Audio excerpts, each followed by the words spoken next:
Well, this is a great gathering of groups that has been getting together for many years, most of us, and it is part of the heritage of Alpha Gamma Rho, the Alpha Kappa chapter, and a big part of homecomings all got together and told stories. And so most of them stories have changed over the years, but we're going to try to get them like they are today, and this group can do it better than anybody I know of. I'm Bill Murphy, stud number 8. Lance Bracey, stud number 110. Louis Kennard, number 37. Lyndon Gill, number 10. John March, number 3. Johnny Bruff, 183.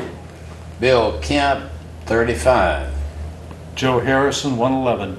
Gene Caldwell, number 9. Brent Hurd, number 78. Charlie Darnell, number 131.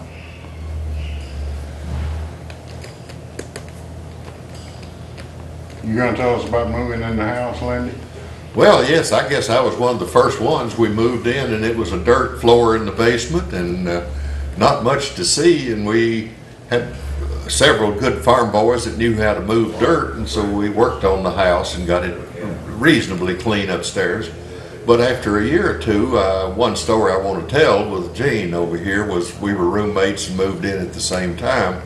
But Gene was a fanatic on cleanliness and later became a doctor, which is a good feature. But he was didn't want to, when he put his trousers on, get the cuffs dirty. So the floor was so dusty that he stood up on a folding chair to put his pants on. The chair folded with him and he broke a leg, so we never forgot about that. But anyway, Gene got over that cleanliness, I think, after a while. In fact, I want to go a little further back when he and I were, before I joined the Air Force in 1951, Gene and I went to Detroit to work before they called me for pilot training in the Air Force. And we got an apartment with an old Italian couple that worked at the automobile plants up there. And so we had some stories that I won't tell because we don't want to get into X-rating, but we lived there for a little while, and then I got the wise idea that I wanted to join the Air Force and fight for my country, so I left Gene there, and I want him to pick up there after I left, how it was fun.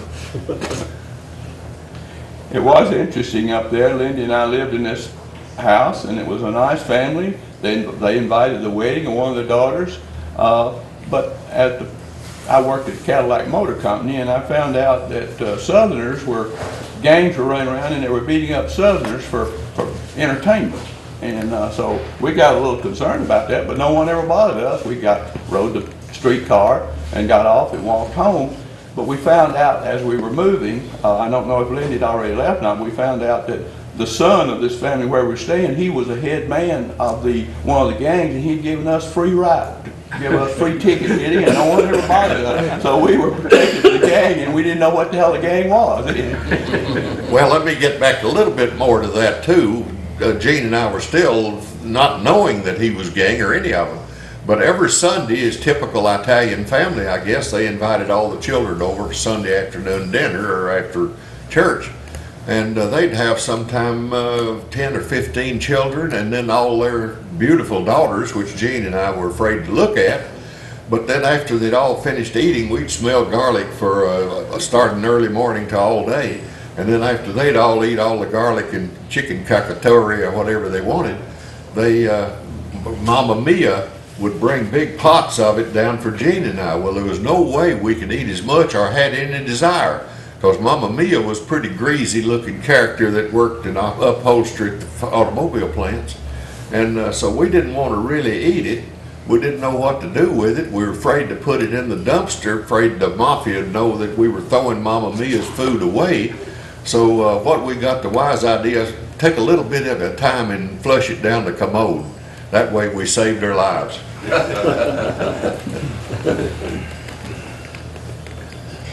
Well, let's say a few things about the early days. Earlier than that, and this is sort of history, but I remember quite distinctly some of the earliest meetings that we had while we were still a club. Most of the time we met in what I remember to be the old Animal Science building out on the campus. And Lid ball, of course, was always there. And then my earliest recollections of it was when Ben Cockrell would sort of take charge of the meetings. And if all of you who ever knew Ben know what a brilliant guy he was. And then, but Ben graduated earlier than I, and Dan Luttrell. Many of you may or may not remember Dan, but he then sort of assumed the responsibility of taking care of keeping the club members active and keeping pushing us, and until I think it was the fall of 1951, as I recall this, that Dan left. And so then we elected officers, and fortunately for me, I was the guy who was elected at that point. And then in January, early January, we of course had everything all set up. And I remember very distinctly the meeting that we had at the time that we got the shield. And Dr. Brim was there, the president of the university, and he presented the gavel to us. And that was just a super moment in time, I think, for that. Let me tell one other thing that I think is significant for our chapter. In the spring of 1951, we loaded up a carload of people and went down to Auburn University. I forget what their chapter name is down at Auburn, but here's one of the things that I think stands out for Alpha Kappa.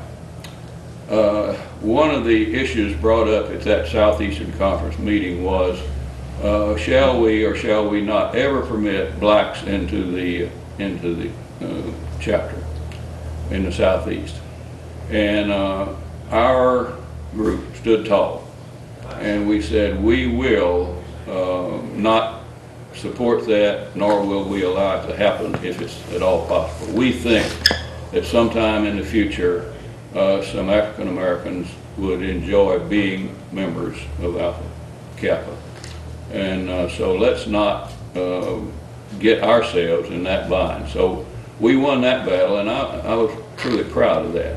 As you look back on it now, it was significant. Then it probably wasn't such a big issue.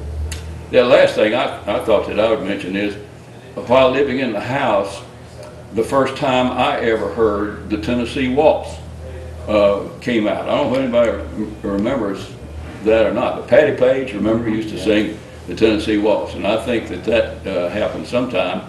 I know it's after we moved in the house, because Guilford Thornton and I were living together, or rooming together, and we used to listen to that for hours at night. It just played on and on and on. So those are some early memories. You know, there are lots of other things I could say, but I remember that, and I cannot remember the name of our first house mother. Some of you could name her, but I cannot. But she was a lovely lady, and she Bannister. She really took care of us, and gave a lady's touch to that house that all of us ankle biters, call them in those days, could not have done. And she's a great lady.